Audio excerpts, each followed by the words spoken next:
Phone tapping విచారణ కీలక దశకు చేరుకుంది. ఈ కేసులో ప్రభాకర్ రావు కస్టోడియల్ విచారణ పూర్తయింది. ఫోన్ ట్యాపింగ్ కేసులో 14 రోజుల పాటు సిట్ విచారించింది. ప్రభాకర్ రావు స్టేట్మెంట్ ను ఫైనల్ ఛార్జ్ షీట్ లో సిట్ పొందుపరచనుంది. జనవరి 16న సుప్రీంకోర్టుకు నివేదిక ఇవ్వనున్నారు సిట్ అధికారులు. అలాగే కేసీఆర్, కేటీఆర్, హరీష్ రావుకు త్వరలోనే నోటీసులు ఇవ్వనుంది సిట్.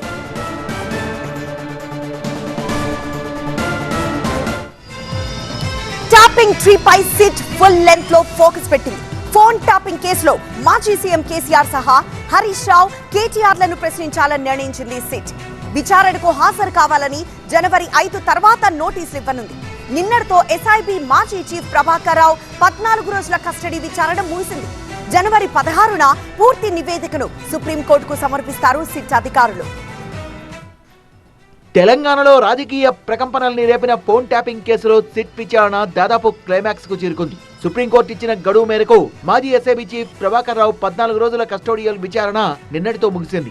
ఈ కేసుతో సంబంధం ఉన్న అందరినీ ప్రశ్నిస్తామని సిట్ చీఫ్ సిపి సజ్జనార్ ఇప్పటికే క్లారిటీ ఇచ్చారు. ఫోన్ ట్యాపింగ్ కేసులో మాజీ సీఎం కేసీఆర్, హరీష్ రావు, కేటీఆర్ లను ప్రశ్నించాలని సిట్ నిర్ణయించింది. జనవరి 5 తర్వాత వీరికి నోటీసులు ఇచ్చే అవకాశం ఉంది. ప్రభాకర్ రావు సహా మిగతా నిందితులు ప్రణీత్ రావు, భుజంగరావు, రాధాకిషన్ రావుతో పాటు తిరుపతన్న అందరినీ కలిపి ఒకేసారి ప్రశ్నించారు సిట్ అధికారులు. ప్రభాకర్ రావు కుమారుడు నిశాంత్ స్టేట్మెంట్ కూడా రికార్డ్ చేశారు.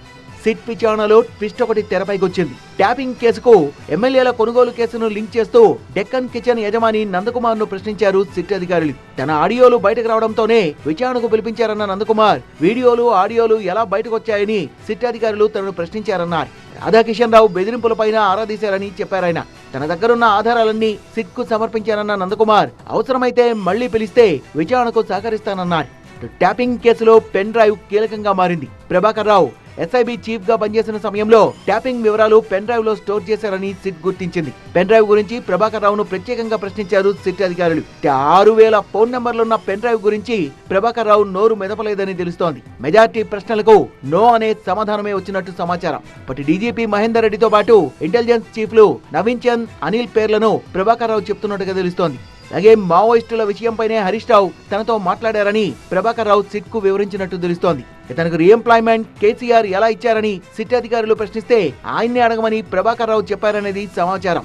ట్యాపింగ్ కేసు విచారణ కీలక దశకు చేరడంతో సిట్ బృందం మరోసారి సమావేశమైంది. సిట్ చీఫ్ సజ్జనార్ విచారణాధికారులతో రివ్యూ చేశారు. ఇంటెలిజెన్స్ చీఫ్ విజయ్ కుమార్ కూడా హాజరయ్యారు. ట్యాపింగ్ కేసులో తదుపరి కార్యాచరణపై ప్రధానంగా చర్చించారు. విచారణలో భాగంగా మాజీ సీఎం కేసీఆర్, హరీష్ రావు, కేటీఆర్ ను ప్రశ్నించాలని నిర్ణయించారు. విచారణకు హాజరు కావాలని జనవరి 5 తర్వాత వీరికి నోటీసులు ఇవ్వనున్నారు. 14 రోజుల కస్టోడియల్ ఎంక్వైరీలో ప్రభాకర్ రావు నుంచి కీలక సమాచారం సేకరించిన సిట్ ఆయన ఇచ్చిన స్టేట్మెంట్ ను ఫైనల్ ఛార్జ్ షీట్ లో చేర్చనుంది. జనవరి 16న సుప్రీంకోర్టుకు తుది నివేదిక సమర్పిస్తారు.